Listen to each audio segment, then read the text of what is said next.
تیروں کی برسات میں سید نے چھوڑی نا نماز، تیروں کی برسات میں سید نے چھوڑی نا نماز۔ بسم اللہ الرحمن الرحیم۔ کتاب شہید کربلا از افادات حضرت اقدس حضرت مفتی محمد شفیع صاحب رحمۃ اللہ علیہ، ریکارڈنگ نمبر 9، صفحہ نمبر 77۔ بہنوں کی گریہ وزاری اور حضرت حسین کا اس سے روکنا۔ حضرت حسین رضی اللہ تعالیٰ عنہ نے یہ کلمات بہنوں اور عورتوں کے کان میں پڑے تو ضبط نہ کر سکیں، رونے کی آوازیں بلند ہو گئیں۔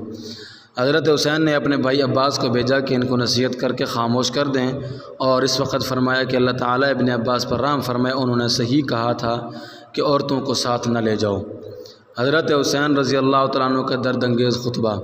حضرت حسین رضی اللہ تعالیٰ عنہ جب دشمن کی فوج کو مخاطب کر کے متوجہ کر چکے اور عورتوں کو خاموش کر دیا تو ایک درد انگیز، نصیحت آمیز، بلی اور بے نظیر خطبہ دیا۔ حمد و ثنا اور درود و سلام کے بعد فرمایا، اے لوگو، تم میرا نسب دیکھو، میں کون ہوں، پھر اپنے دلوں میں غور کرو، کیا تمہارے لیے جائز ہے کہ تم مجھے قتل کرو اور میری عزت پر ہاتھ ڈالو؟ کیا میں تمہارے نبی صلی اللہ علیہ وسلم کی صاحبزادی کا بیٹا نہیں ہوں؟ کیا میں اس باپ کا بیٹا نہیں ہوں جو رسول اللہ صلی اللہ علیہ وسلم کا چچا زاد بھائی اور وصی اور ولی المؤمنین باللہ تھا؟ حاشیہ۔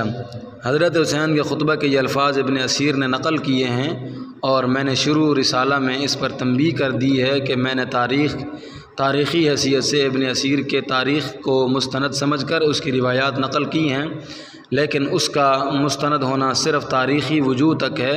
تاریخی روایات کے الفاظ سے احکام عقائد یا احکام حلال اور حرام اخذ نہیں کیے جا سکتے، اس لیے محدثانہ تنقید کے بعد جو الفاظ ثابت ہوں صرف انہی پر اعتماد کیا جا سکتا ہے۔ خطبہ کے الفاظ میں حضرت علی رضی اللہ تعالیٰ عنہ کو رسول اللہ صلی اللہ علیہ وسلم کا وصی اور اولی المؤمنین باللہ کہا گیا ہے۔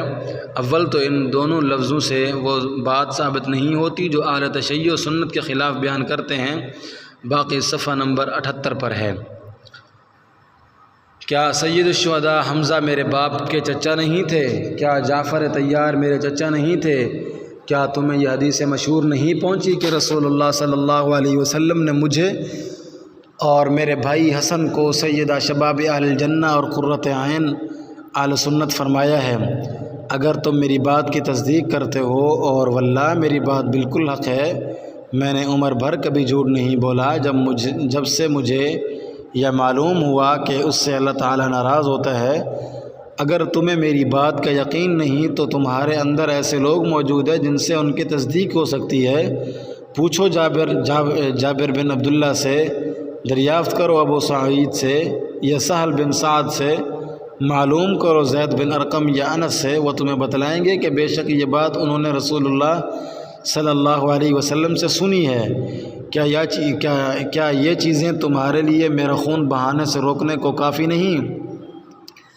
مجھے بتلاؤ کہ میں نے کسی کو قتل کیا ہے جس کے قصاص میں مجھے قتل کر رہے ہو، یا میں نے کسی کا مال لوٹا ہے یا کسی کو زخم لگایا ہے۔ اس کے بعد حضرت حسین رضی اللہ تعالیٰ عنہ نے رؤسائے کوفہ کا نام لے کر پکارا، اے شیس بن ربیع، اے حجاز بن ابحر، اے قیس بن اشعث، اے زید بن حارث، کیا تم لوگوں نے مجھے بلانے کے لیے خطوط نہیں لکھے؟ یہ سب لوگ مکر گئے کہ ہم نے نہیں لکھے۔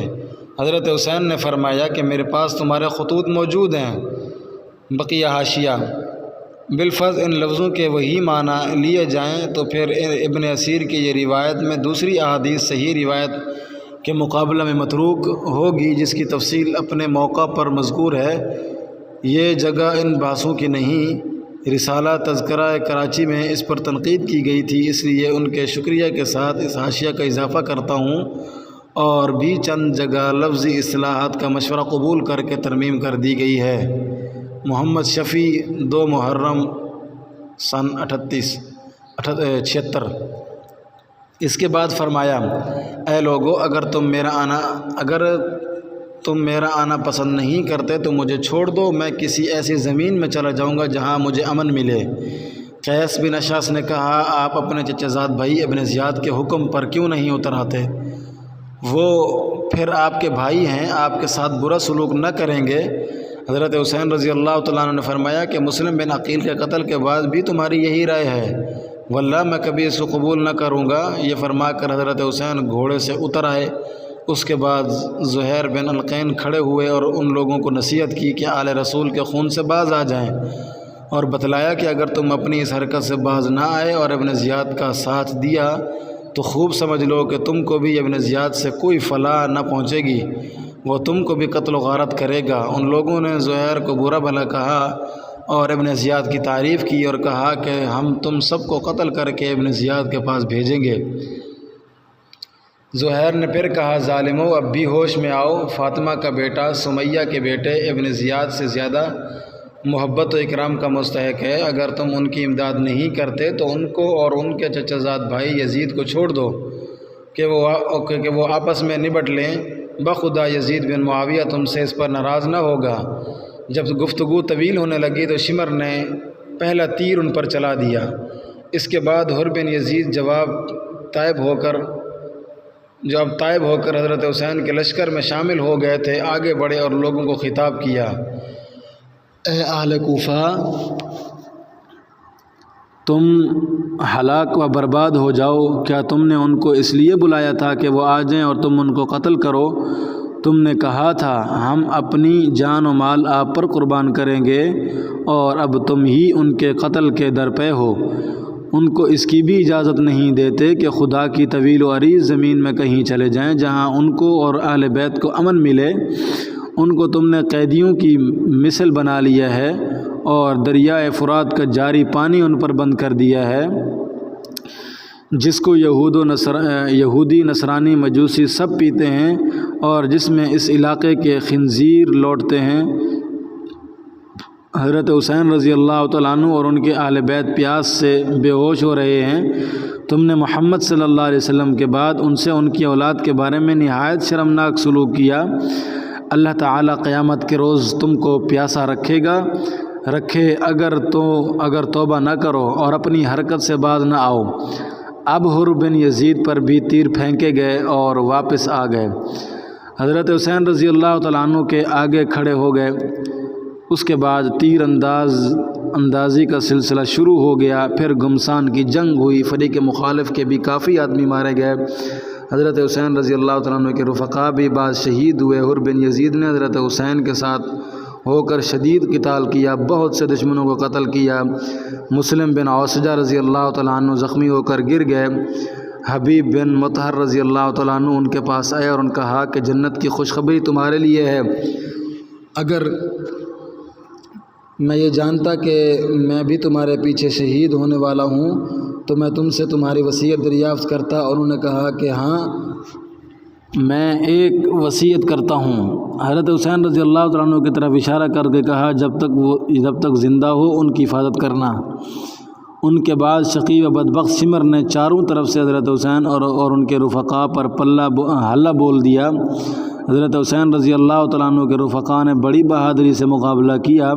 کوفہ کے لشکر پر جس طرف حملہ کرتے تھے میدان صاف ہو جاتا تھا۔